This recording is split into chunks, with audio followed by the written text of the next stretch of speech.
What's going on, everybody? Welcome back to another episode of The Rewind, where we talk about everything nostalgia from 80s, 90s, music, cards, toys, comics, everything you guys talk about that are collectible, we talk about here on the Mighty Rewind podcast. Not to mention movies, TV shows, arcade games, video games, you guys name it. Anything that we remember back as kids and now are relevant again as adults. And today's episode is circling around CGC versus PSA and what I'm calling the battle for encapsulation domination, the battle for comic book grading dominance. Now, if you're a collector, investor, or just someone curious why people pay hundreds of dollars to slab their comics, I think this video is for you. Let's get into it. So a little bit of a backstory and kind of why I wanted to put this podcast together was because I did a video about a week and a half ago regarding the PSA short box auction that took place. And I got some interesting comments on that video. And of course, we recently had that Collectors Comics PSA only auction that occurred, I think ended, middle of last week. So a lot of comments from some videos that occurred, regarding PSA, CGC that I wanted to talk about here today. But I want to just kind of push this out to collectors out there and get their feedback on these two companies and give a little bit of a history and what's going to happen going forward. And like always, give you my opinion on everything. That's really what this podcast is. We talk about the things that I enjoy, and comics are one of those things. And Slamming Comics is one of those things. If you know me and you've watched my channel for a while, or you listen to the podcast, I don't really slab a lot of books anymore. And that's really because of the cost to slab books. That's on another level. That's a different conversation, which we'll touch in later here on the podcast a little bit. But I want to start off and giving you a little bit of history, CGC, PSA, and kind of go from there.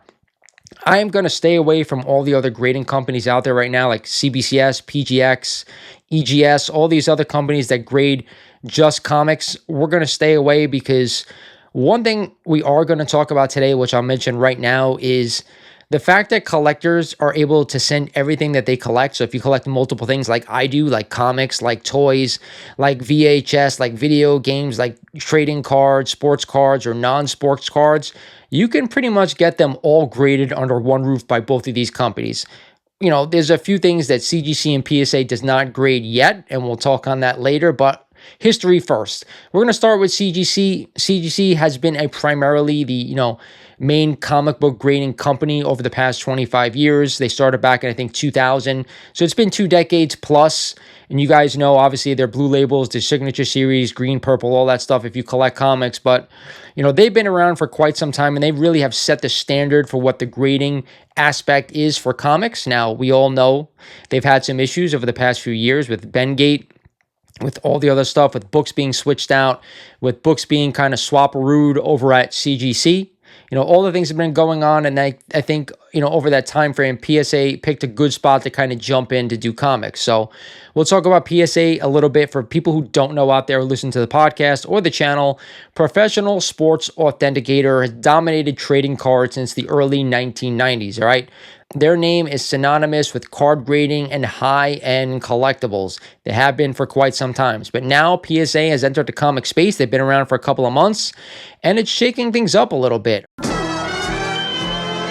Let's talk about what sets these two companies apart. So CGC first, they grade primarily comic books. Like I said before, their holders are a little bit of an issue nowadays. We're not going to lie. I think in the beginning, when they kind of first started, while the case is not being great, they were the first to market with regard to grading and slabbing comics. So people kind of, they dealt with what was going on. They did update the cases later on.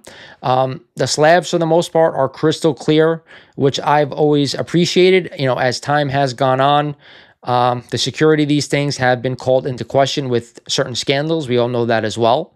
I talked about before the blue labels for, non-modified books. We've talked about the signature series with the yellow labels for signatures. They even have the witness signatures now with the black bar over the top. So like I said, for 20 plus years, CGC has been doing this, and they have long-lasting relationships with artists for signatures, with publishers, with dealers, making them kind of the go-to for resale value right now. We all talk about that. That is the most important thing when slabbing your comics, and why we do that, for the most part, is so we get that definitive price valuation, right? I've said that a lot on my channel. If you're like a collector and you're an old school collector like me, And I think a lot of people out there who kind of listen to the podcast and who watch my Mighty Comics and Collectibles YouTube channel is because you're an old school collector. I collect like an old school person.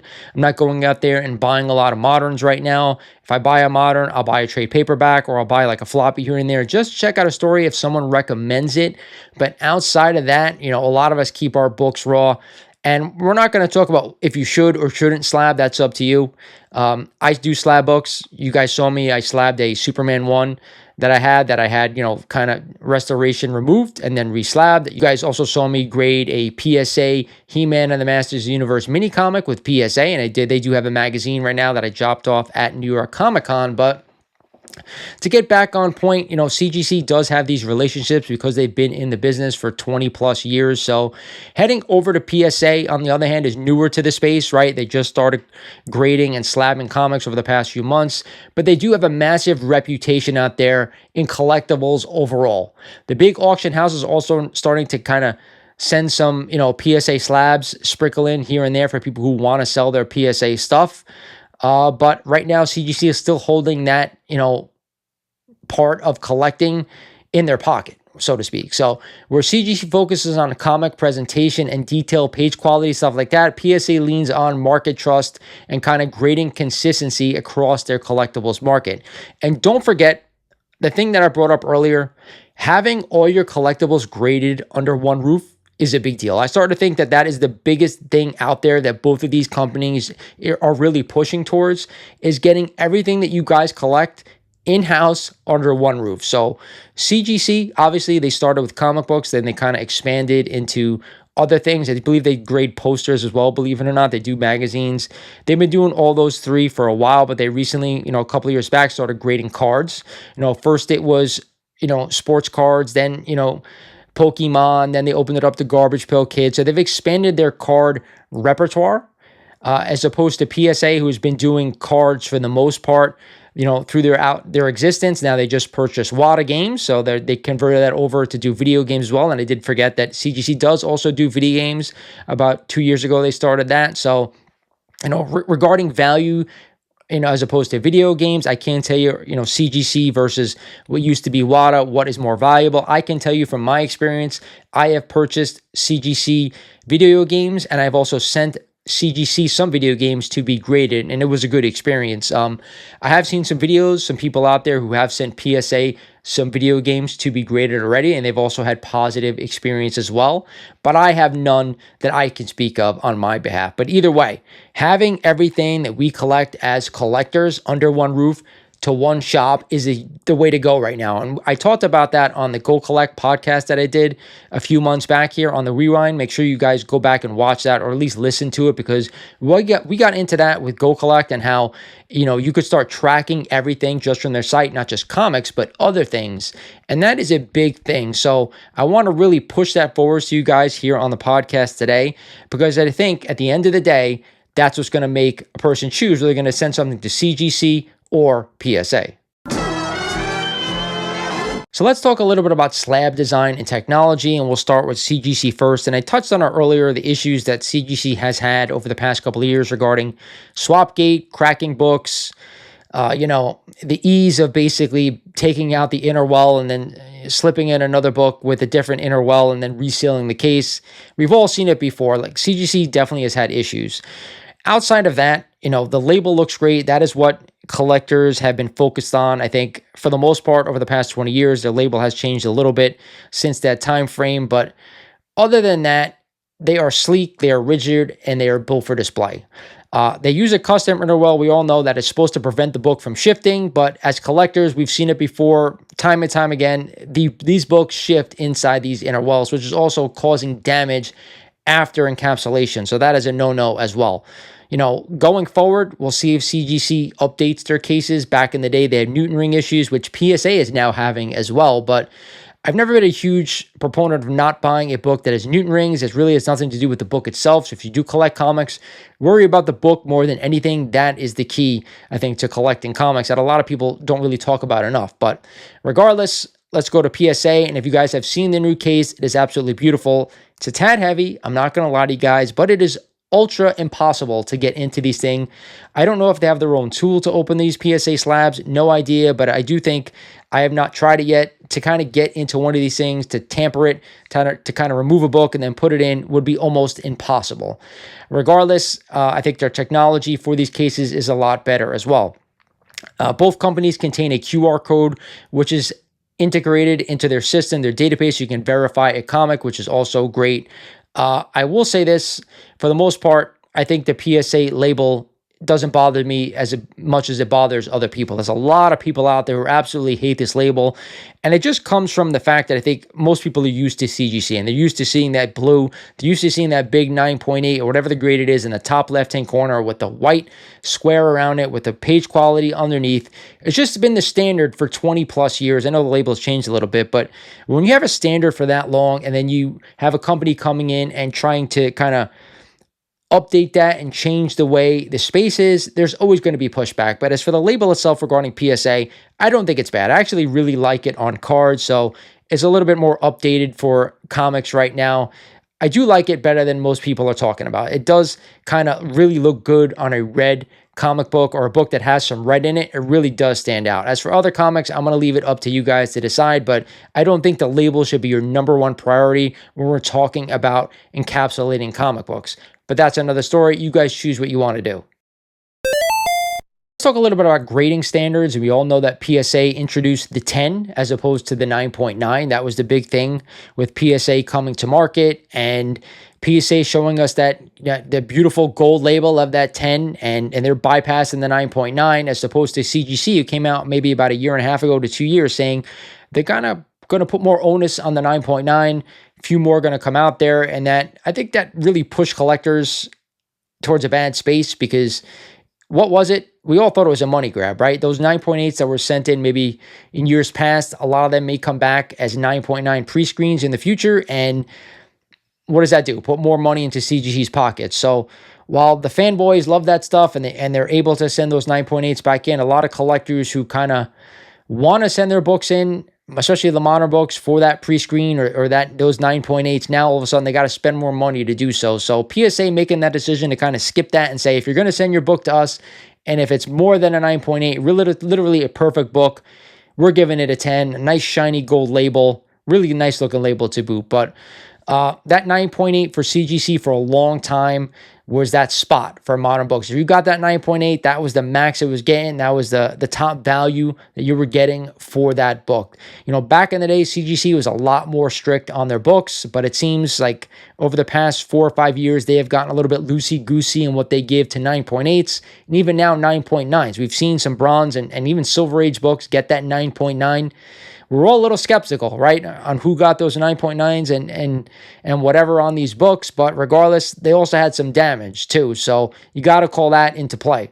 We're not lying. Same with PSA. Some of the 10s out there that were kind of put out, certain collectors have called them out saying, no, there have been some things that they see on these 10s that have come out. So collectors really have to take off their glasses and really check these books to make sure they are what they say they are. Regardless, the scale brings like a fresh look for PSA, a fresh thing into the comic book market. So I do think it's a good thing. I like having a 10 as opposed to a 9.9. I've always said to me, 9.9s really, if you could tell me the difference between the two, a 9.8 and a 9.9, you know, I'll give you $20, but no one can really do that. Maybe with a modern books fresh off the press, you know, CGC did that video where they put out like a stack of them, which were 9.9s and which were 9.8s, you know, maybe. But some of these Bronze Age books and even some Silver Age that were put out, I'm not too sure about that they could tell me the difference between a 9.8 and a 9.9. Regardless, some of the early thoughts from PSA is that they were a little bit generous on some of these books. At the end of the day, both companies are trying to balance accuracy with market appeal, and that's what really is important in collectibles today.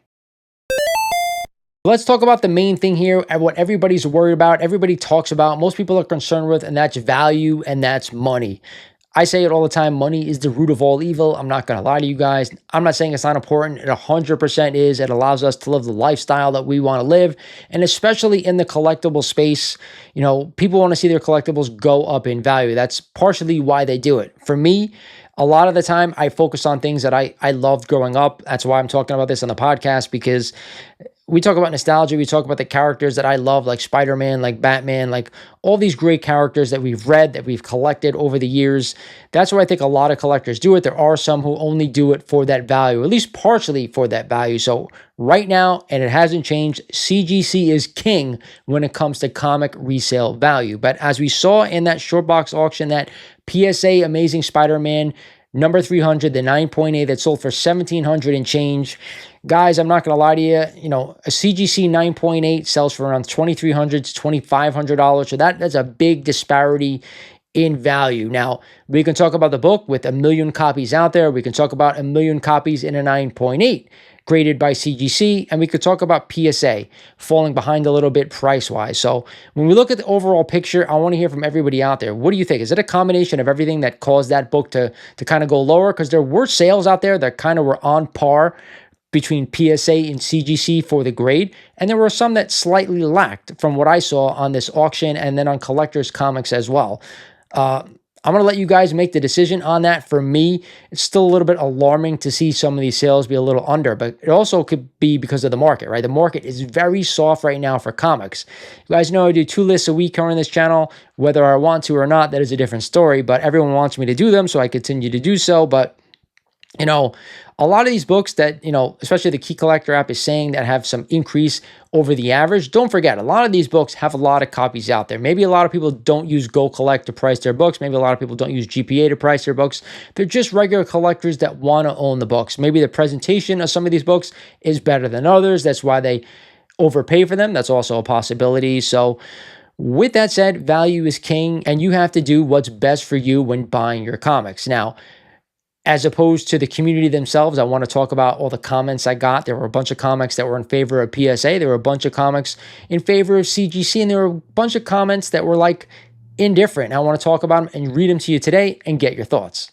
All right, so this first one says, I've had around 500 books slabbed by CGC, and I'm going to crack and submit about 15% of those books to PSA for accurate grading. So yes, I am switching. What does that tell you? That's one collector right there saying they're going to be switching from CGC to PSA. We'll see if they actually do it. 15% of their books is not really that much, but if they're more comfortable with the grades that PSA is giving, good for them. Next up, that red PSA label sure does look good with all those red covers. I said that before. If you have a red book or a book with some red in it, those PSA labels actually pop. The ASM 300 market is flooded. Only dealers are passing them around. I'm sure there are dealers sitting on 400 9.8s choosing not to truly crash the market. Like I said before, there are 1 million copies of ASM 300, a ton that are still raw that aren't graded. And I can't tell you how many 9.8s are out there right now on the CGC census, or what they're calling the new population report that they took from PSA. Regardless, ton of copies out there. I say it every week when I do this video because that book is very popular with a very popular character. Not only Venom, but also Spider-Man, an iconic artist and an iconic cover. Thank you for the report. Hard to disagree with such a reasonable, thoughtful, and balanced perspective. Great video. Well, I appreciate that. I always try to call into play what I'm seeing in the comic book market, and I want you to make sure you stay tuned to the end of this video because it will cover what my thoughts on is of all of this. PSA will stand toe-to-toe with CGC once they start doing celebrity in-house signings. And that's something we haven't touched on yet. CGC really has that dominance with Signature Series. Those bright yellow labels have people screaming, have people sending books in consistently. And the artists they bring in-house means a lot to collectors because the ease of use getting a lot of these signatures is what collectors want. Now, you could always go to a show and pay top dollar to kind of meet the artist. I would rather have that experience. That's just me, but a lot of collectors out there send their books in for signatures at CGC. Considering recent Key Collector Hot 10 list, I'm wondering how many ASM 50 and ASM 129 books in PSA sales. If they're trending the way these have, then I'd say go get them in a PSA slab. So yeah, everything comes down to price. I'm anxious to see an ASM 50 or an ASM 129 kind of come up to market in a PSA slab and see how it compares to a CGC slab. I know some of them in an ASM 129 have sold. I have seen some on Instagram, but again, Instagram is always different than eBay. The auction houses, a lot better deals are always happening on Instagram. I've said that for the past 3 or 4 years. Good stuff as usual, a little on the soft side, but with the market, this is not unexpected. Collectors Comics is coming out with a PSA only auction ending next week, so that'll give us some more data as well. We also saw that X-Men 266 in a 10 that sold for a crazy amount of money. Again, is it going to compare to an X-Men 266 in a 9.9 by CGC?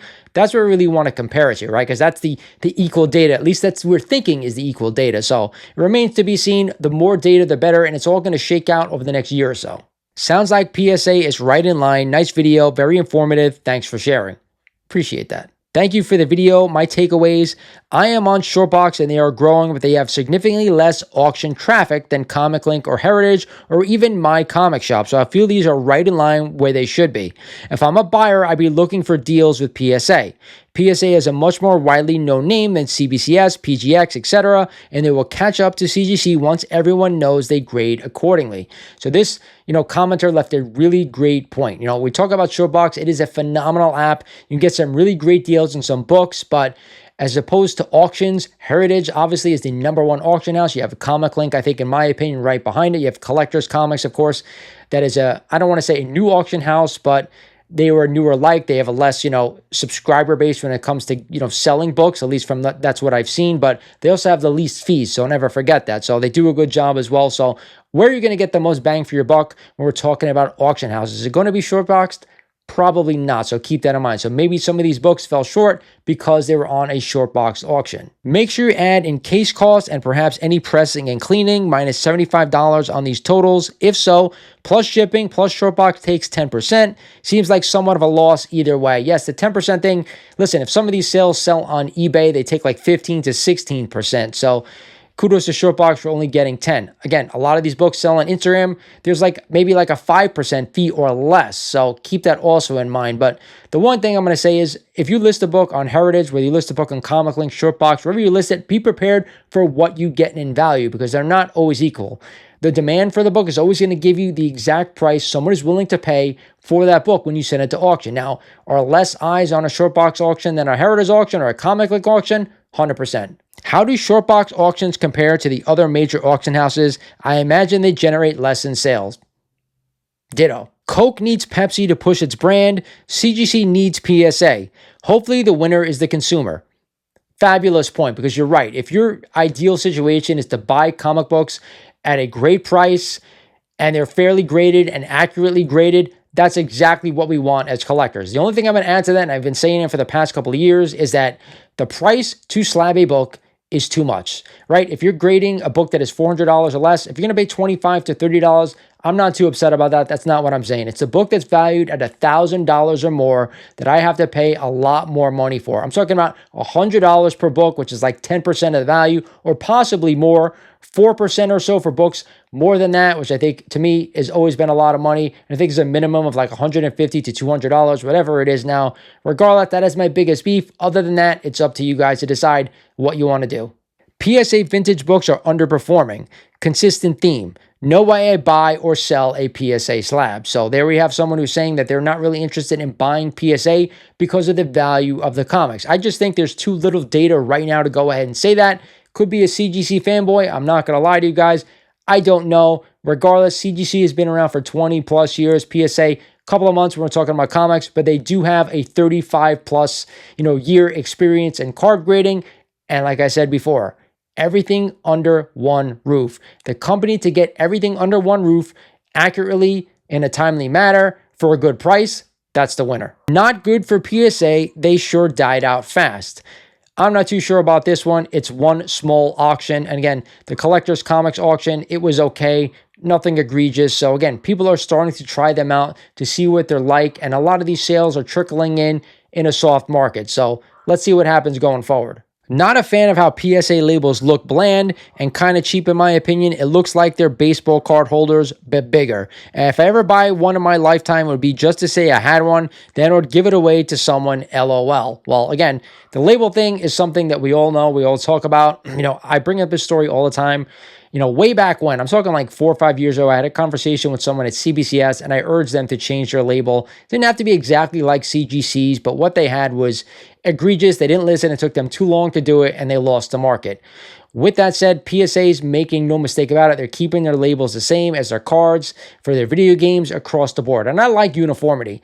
You know, when CGC first started doing cards, they kept their blue label just like the comics, and it did not go over well. What they did and changed them to a black border, like PSA has the red border, and it kind of did a lot better for them. So I think, you know, the minority and the consistency is a good thing. I'm not going to lie to you guys. And having something look different under one roof graded by the same company doesn't always go as planned. As far as their video games, CGC, they have the same label as their comics, so I'm not sure why their cards, they changed it. Either way, I do think it looks better. Here's a good one. I sent 19 books off to PSA, Silver Age to modern books, a good mix of stuff and condition to get a good feel for their grading. The grading seems accurate, basically got the grades I wanted, expected no surprises, even got a 9.6 on a Silver Age store book. Got plenty of 9.8s on bronze, copper, modern, even pulled a PSA 10 gold label on a brand new book they came out this year. The cases look and feel amazing in person. They're almost twice as heavy as CGC case, and they use a very durable medical grade plastic that won't crack like CGC's case. I like that they take pics of the book when they enter and after they are graded. I have already used those pics to help me sell the book. Saves me a lot of time of having to take pics myself. Kudos to this person who left a comment. A lot of information to kind of indulge in here, because what's happening, they're saying that PSA has the better case, and I happen to agree with them. I absolutely love the quality of that case. It's a little heavy, but again, for display purposes, it works just fine. Again, we could talk about the label all day, whether you prefer CGC, whether you prefer PSA. I happen to like uniformity. I think a lot of collectors like that as well. So if I'm going to have something graded, to have a card, comic, video game, all with the same label, it actually looks really good. Now, if you collect a lot of things like I do, I have CGC, I have PSA, so it's a kind of a mishmash of everything. But for somebody coming into the hobby, and I think that's what this is geared towards, someone who's coming in for the first time, I can send all the things I collect to one placing and everything be uniform. Hopefully everything graded correctly as well, because that's the biggest issue, right? Non-tamper proof as well. PSA handing out 10 to big dealers and influencers like candy. Well, this is something we've all suspected all along. We talked about CGC before with the 9.9s going to influencers and people who own auction houses or stuff like that, right? So it's a common thing across the board. Again, the initial wave of PSA books, yes, there were a few influencers, you want to call them that. I don't call them that. I call them, you know, people in our community who also kind of do prominent things like YouTube or Instagram or stuff like that. That's fine. But to say that they only give influencers these grades, I think is a little bit short-sighted, but I get your point, right? But CGC does the same thing. They all do. It's the way they're putting their marketing campaign out to people who kind of can push it out there for them, right? We all understand that. We'll take PSA over CGC. That's the only comment you heard right there. Again, I'm going to caution you guys to use who you're comfortable with. Send your books to PSA. Send your books to CGC. See who comes back more accurate. See what you like better. See how the process goes. And let me know what you think down in the comments. That's what I've said from the beginning. Too early, anti-CGC bias is still driving PSA prices up. Wait for the PSA hype to wane and check back in late 2026. I 100% agree with this person, because it's going to take time to collect all the data. We're also talking about a soft market, which I've mentioned before. The market is really soft right now for all books, except for new books, right? Like blind bags, stuff like that. If you're reading comics out that are just being published, like Absolute Batman, those books are incredibly hot. But vintage, I've said it last year, and I'll say it again, it's really slowed down. The one thing I want to add to that is this. If you watch any of my comic book videos, I will say if you're a long-term holder, and I've said this from day one when the market crashed, I want to own Silver Age books, especially the big ones for the long term. You're getting the best deals on those books we've ever had in my lifetime going forward. They're right in line where they were on that same trajectory as before the comic boom. Now, what is the community's reception, according to all these comments? What are people saying? What people want?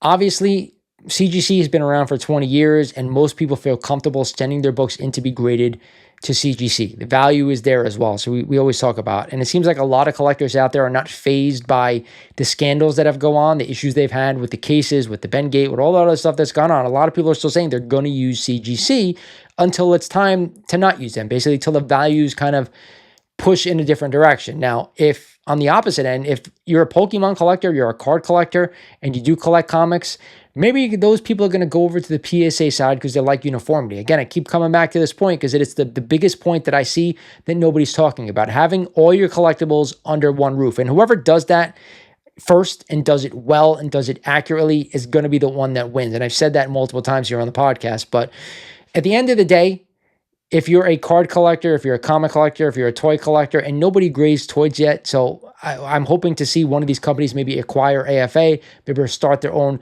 toy grading company. I think that's maybe what would send somebody over the top on this. They both do video games, they both do comics, they both do cards. So I think CGC does VHS. I don't think PSA does that yet. So I'm not sure if they're going to do it either, but one step at a time. That person who gets that toy market, I think, is going to have total domination in grading. We'll see what happens going forward. But the general vibe to me is that competition is good. That's what most people are saying. It's supposed to push both companies to improve, but has it done that, right? We're supposed to have better slabs, faster turnaround times, collector-friendly services that are better. But have turnaround times gone down or have they gone up? Have prices gone down or have they gone up? Have the grades been more accurate or have they been inaccurate? I think there's a mix of both on either side. There's an argument to be had for both cases. So until everything kind of smooths over in the next year and a half or so, and that's what we're really going to see when in regards to comic grading, then we'll find out a true answer, but maybe we won't, right? I want to see who wins this slab war. I want to see who wants to be the dominant player in encapsulation domination.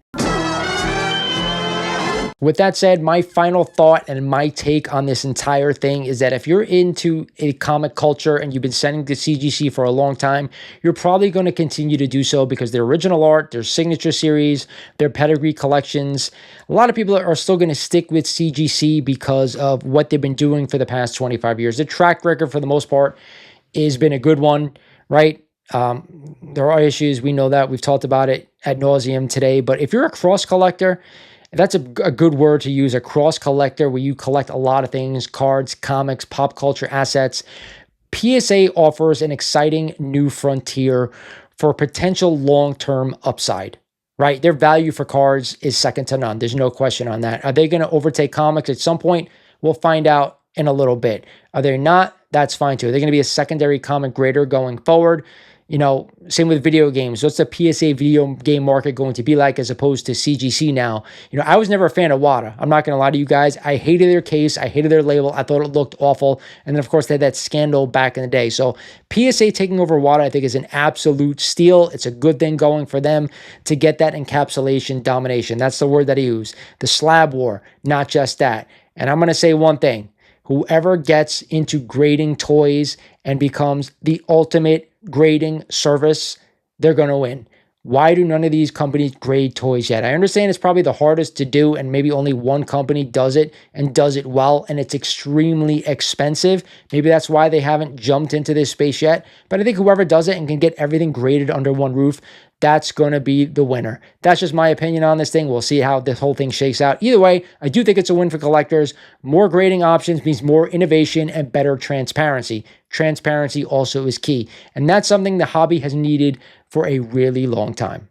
So I'm going to ask you, plain and simple, what team are you on? Are you team CGC or are you team PSA?